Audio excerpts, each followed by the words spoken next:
అనంతపురం జిల్లా తాడిపత్రిలో మళ్లీ ఉద్రిక్తత నెలకొంది. జేసీ కాకల వర్గీయుల మధ్య ఘర్షణ తలెత్తింది.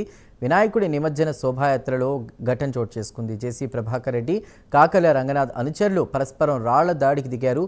తాడిపత్రిలో భారీగా పోలీస్ బందోబస్తును ఏర్పాటు చేశారు.